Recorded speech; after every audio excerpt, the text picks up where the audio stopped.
Hello viewers, Wayne here, and this is my wallet. It's like just any other wallet, some credit cards, some change, and compartments for keeping some mementos. In mine, there's this little card. On the back of it is a picture of this storefront, the storefront of Le Gavroche. Now, if you're into food or the restaurant business at all, you've probably heard of the Roux family at some point. After all, they are now basically a dynasty in the culinary world. The senior Roux brothers single-handedly, you know what I mean, turned London, the capital of overboiled, beige, bland, and in general shitty food in the 50s and 60s, into the destination for gastronomy and the city with some of the most vibrant and thriving food scene today. It all started in 1967 at 61 Lower Sloane Street, where the two brothers Albert and Michel Roux began their journey of revolutionizing an entire country's attitude towards food and dining, not only for the people at the time, but also for generations to come. In 1981, the restaurant was relocated to 43 Upper Brook Street in fancy Mayfair, where it'll stand for another 43 years.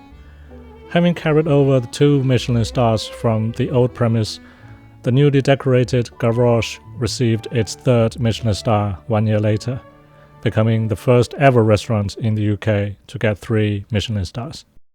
And in 1991, Albert's son, Michel Jr., took over the restaurant. Over the years, Le Gavroche has trained generations after generations of chefs. Many of them, like Pierre Kaufman, Marco Pierre White, Gordon Ramsay, Marcus Waring, and the list goes on and on, later went on to achieve great things. However, as you've already seen the title of the video, I'm making this one as a sort of tribute to this rather significant establishment.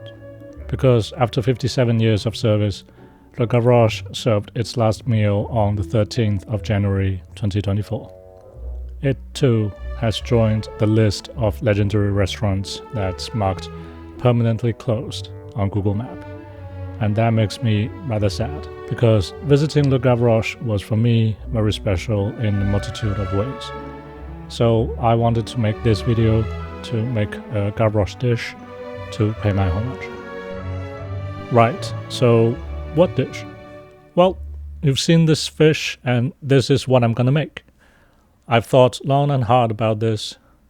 I mean, for a world-renowned institution that spent nearly 6 decades, it wouldn't be an overstatement to say there were countless signature dishes. Like, for instance, perhaps the most famous Gavroche dish, the soufflé suissesse.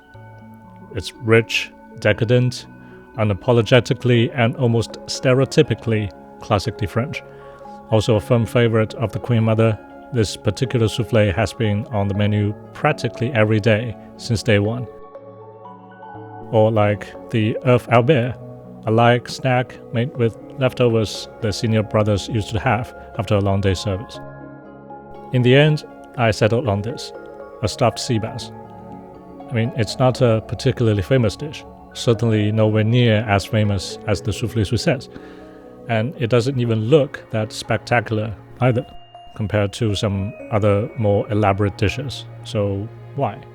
Well, because I'd like to think that this dish does a decent job of displaying the characteristics of the restaurant. I mean, it's very simple and classic in terms of concept.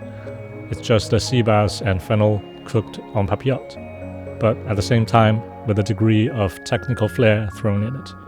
And it's not just for show. Most importantly, it's absolutely delicious. So this dish is a whole sea bass stuffed with onion and fennel, served with a ragout of fennel and dried tomatoes. Sounds very straightforward, isn't it? Well, it is. But to stuff the fish, I need to take out the bones. And this is where the technical flair is. You see, normally when preparing fish, the fish is opened from the belly, and then the innards removed, and then you fillet or cook the fish whole or do whatever you have to do, right? Well, not this time. because that way it would be nigh on impossible to take the backbone out without messing up the flesh. So in order to retain the fish's original shape, it is opened from the back. Now, this definitely is an unusual way of doing it, a bit strange even, and that's not considering the fact that we are stuffing a fish in the first place. In fact, as Michel Jr. put it, most sane chefs wouldn't stuff a fish. Yep. Having said that, this method does have a point, as it allows the entire cavity of the fish to be hollowed out to receive the filling. Right. Before I could operate, I removed all the fins, gills, and teeth before removing the scales. And very thoroughly, I might add. The last thing you want when having fish is biting into a piece of scale. And another thing I'd like to do when serving the fish whole is to trim the fish tail into the shape of that of a swallow. Looks more elegant this way, even though in this particular dish, no one's gonna see the tail when it's cooked. The actual removal of the backbone is in fact not that tricky. It's the same in principle as filleting the other way, except I made the incisions along the back fin, or where the back fin was, and followed the bone, making sure my knife is as close to the bone as possible. The tricky bit I found was cutting the cinder bones, because the cinder bones were very close to the diaphragm, the bit that isolates the intestines, and there's a good chance of piercing the intestines, and that's not what I wanted, because it can pollute the flesh, so to speak, and make the flesh bitter. Then I nipped both ends of the backbone and removed it.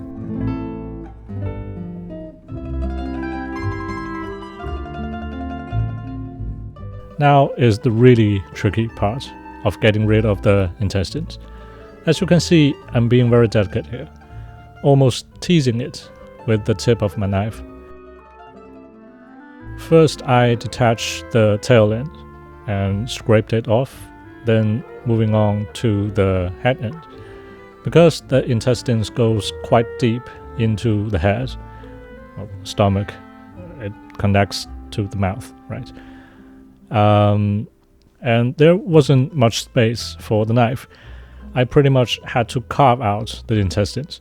And now, if you don't like the look of intestines, look away now. But I do think it's quite beautiful. It's shiny, fresh, and absolutely no smell whatsoever. Only with innards this fresh can you begin to understand how some cuisines have dishes like cured fish intestine. Otherwise it would just be a pile of fishy, smelly, salty goo, isn't it? And that wouldn't be very appetizing as an appetizer. Okay, all that's left to do is to pull out the remaining belly bones, and the fish is ready. Now I move on to the filling. For the filling, I first sweat off the fennel and onion that I was chopping earlier without coloring them at all. They were chopped relatively fine, but not into a paste for texture. Then I added a dash of white wine for some acidity, and before adding the double cream. And the cream needs to be boiled down until quite thick, with almost nothing left.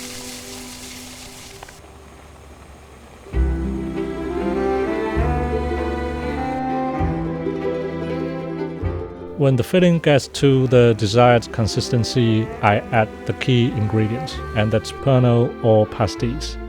That anise-flavored, extremely pungent French liqueur. I took a sip before filming, and I really didn't like it. The flavor of anise is dividing enough in its own right, and now it's been distilled. Oh my giddy aunt. And let's not forget the diabetes-inducing sugar levels in this liqueur. It really brought back so much horrible, horrible memories from the university days. The intense anise flavor and sweetness is exactly what complement the fennel here so well, and it does mellow down quite considerably when cooked. One thing to note here is I'm mixing the Pernod with some potato starch before adding to the filling. because this cream filling is going to be baked in the oven later, and there is a chance of the cream splitting if the cream is cooked twice. So this mixture acts as cement and pulls the filling together. The filling goes into the fridge to cool completely. For the sauce and accompaniment dish, it's going to be a ragu of fennel and sun-dried tomatoes. It's basically fennel wedges and sun-dried tomatoes braised in some white wine and flavored with onions, thyme and bay. Let's get it on. So I said in the beginning that visiting Le Gavroche was quite special for me in many ways, because although I've always been passionate about food and cooking, that was the first time I've been to a proper fine dining restaurant, and it happens to be one of the most renowned and classical.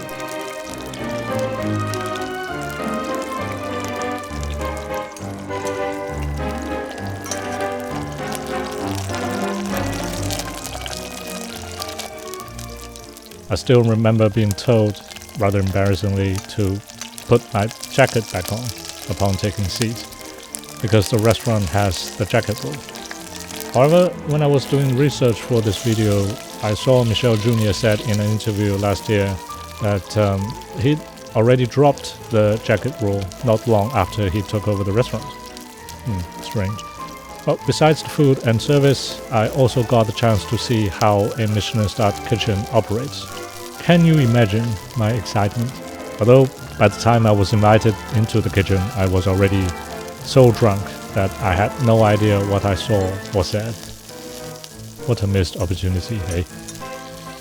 Oh, and Michel Jr. wasn't there that day either, which was unfortunate.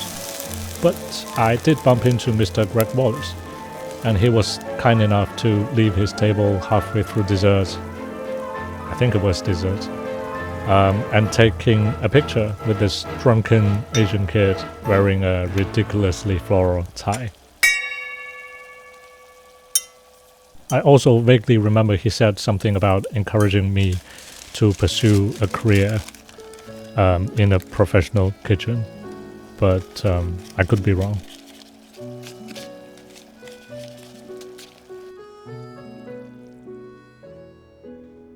The sauce is nearly ready. Right now, it's very sharp and acidic in flavor, and it's quite runny, so I add in lots of butter to round off the acidity so that all the flavors can incorporate, and also to get the sauce into the desirable consistency.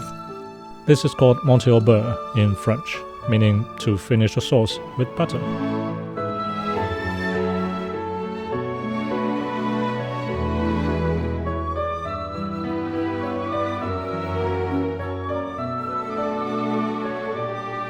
Now, all that's left to do is stuffing the fish, wrap it, cook it, and eat it.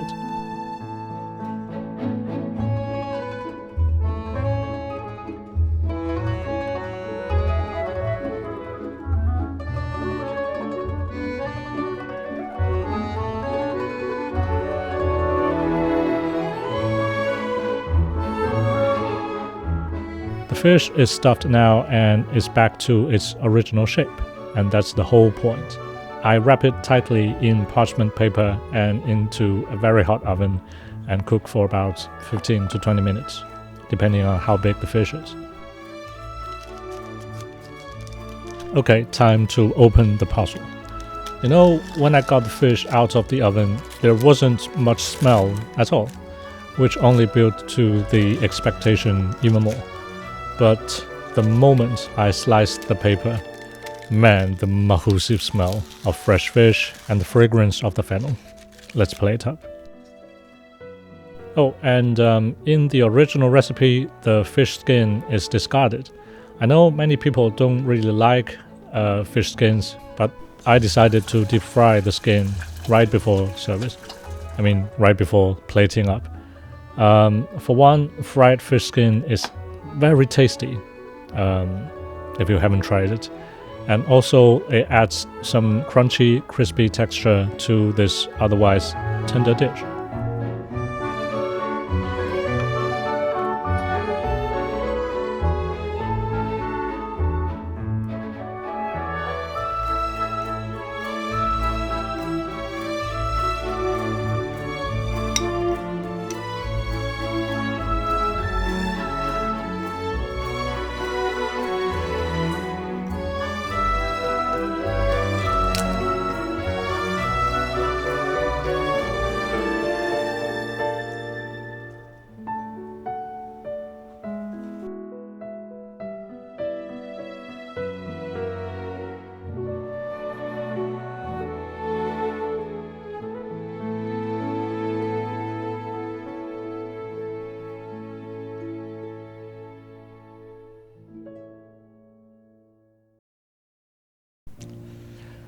Hello viewers, Wayne here.